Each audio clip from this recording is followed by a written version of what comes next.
Hi, welcome to the Gamesplainer. I'm Jeff the Gamesplainer and today I'm Gamesplaining Treasure Island. So I have set up Treasure Island as a 4-player game. Treasure Island is a one versus many game, with the distinction that the versus many, each of them are actually working for themselves. So everyone is in essence working for themselves, but there's definitely a one that they're kind of working against and using information that the other people have to help them out. You're looking at Long John Silver's map at the moment. So this is the lead player. The very first thing that he will do is decide where he's going to put the treasure. And on his map, he'll put a little X. So for example, he might choose to put the treasure there. From this point on, that is the spot that he's trying not to give away.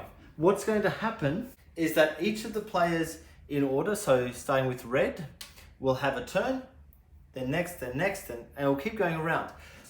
When we get up to this turn, so that's the 4th turn, Long John Silver will be placed by the person whose turn it is on one of these square spots. So for example, he may be placed there. Because Long John Silver has actually put the treasure here to start with, that's probably not a really good spot, but these guys don't know that yet. So if he happened to be placed over here, that would be fine as well. What's going to happen is he'll just stay there until we get through to the 19th turn. Once that 19th turn happens, Long John Silver escapes.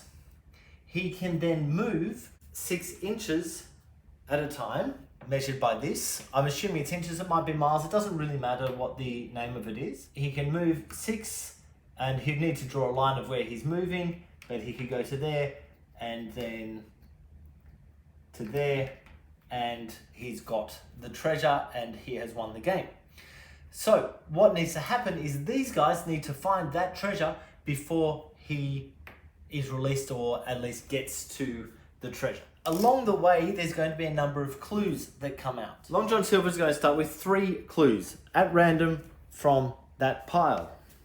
These clues will give ideas of where the treasure is laid. There's a number in there, so I'm not going to go through what they actually mean, but one will be played, then that's replaced from the deck. Every clue other than the very first one can be a lie or a truth.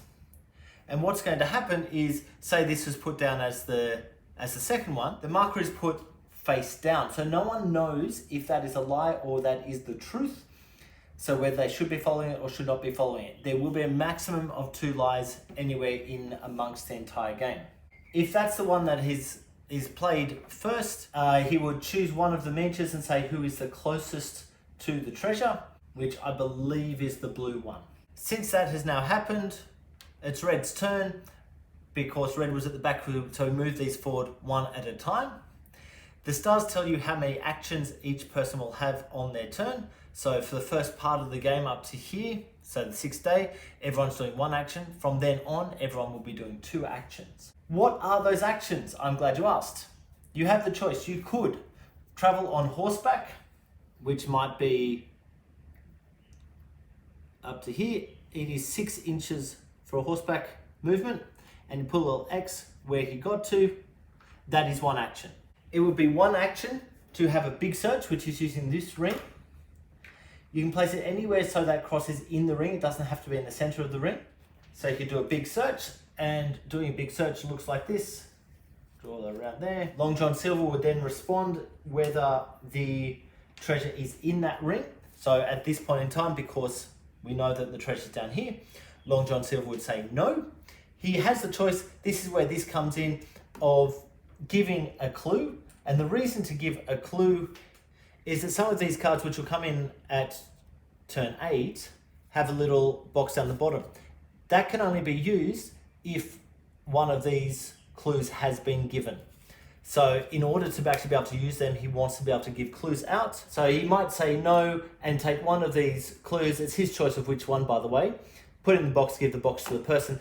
I don't use this as a general habit, just because I couldn't be bothered, but to keep thematic, they use the treasure chest. What the clues are is This one allows for an extra free action on any turn. This one allows for a free movement of up to 7 miles. This one allows for one of the districts to be blocked out, and I'll talk about that in a second. This one is saying that the treasure is west of where the pirate is currently at. This one is saying the treasure is east of where the pirate's currently at. And this one gives 1 free small search of the treasure. The other thing that could be done, the third basic action, is both a small search and a movement of 3 inches. Let's just call them inches because I'm used to be a little bit of a wargamer. So he could search here and then move, or he could move his 3 inches, 3 miles, shall we say. It's always from the cross, and always put a cross at the end of his movement. And then he can search. And once again, the answer would be no on that search. You'll notice there's a red line around the island, and there's a few red things circled in there. They are unpassable mountains, so you aren't able to move through them or search in them. And you're also not allowed to place the treasure in them at the beginning of the game. And the game will continue as such until someone has a circle around where the treasure is. If the treasure is a question mark of, oh, it could be in there, it could not be in there, the answer is yes, it was in there. At which point, if red managed to put a circle there, red has won the game. The other thing that will happen right at the beginning of the game, now that we have a basic idea of it, is that Long John Silver, having put the treasure just there, each player at the beginning of the game is given one of these tiles or cards. This one all of them have a blue or black spot where the treasure is not. This one, which actually shows where the treasure is not included. So they're shuffled up. This one is given to the first player to the left. Long John Silver can have a look at where that is and then pass that on. This player will then mark, I know the treasure's not up in that space at the top. And that happens for each of the players, and those ones will get left with the players as they come around. Other things that the players can do are marked on these boards. So everyone is able to check 2 pieces of information, which looks like that person having a look and putting it back, not telling everyone else what the actual marker is. If it was a tick or a question mark, notice the question marks will be released on the second turn, and then the next piece of information is put down. So there is a question mark in his pile. Everyone will be able to do that twice, and that's on the bottom of their card. This marker is pulling a gallop, and that also appears on everyone's card, and that allows him to move to anywhere on the board without having to draw a line. So if he's here and he suddenly thinks that the treasure might be up here, he can just literally go bam, bam, okay, I'm there, and I've done that action. Everyone is able to do this action, which is called the compass action. What the compass action is, it's one of these.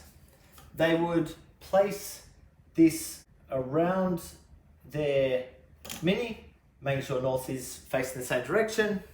Long John Silver would then have a look through this pile and find the one that's going to give the least amount of information that is prudent. So he'd probably play that one. He'd give that to the player. The player then on their board would mark that the treasure is not in those locations. That's extended out to the edge of the island, so it's definitely not in that spot, definitely not in that spot. And once again, that is hidden information, so it comes down and you cross off if you've done that, noticing that this player is able to do that one twice. And then there's the top action, this one up here, which everyone has these actions on the right hand side. This one allows the player to get 2 additional district hints, which are these ones from Long John Silver, so he'd be able to actually knock out a couple of other districts. And as I say, that plays through until someone finds the treasure or Long John Silver escapes and gets to the treasure, in which case whoever has the treasure is the winner of the game. I believe that I've been through everything that's necessary. There are a couple of these cards that talk about which area the stuff is not in. in which case they say to actually draw around that so everyone knows not to go outside that or inside that, depending on which one you're going for. I think that I will leave that there. Please go ahead and watch my gameplay to get a feel for how the game actually plays.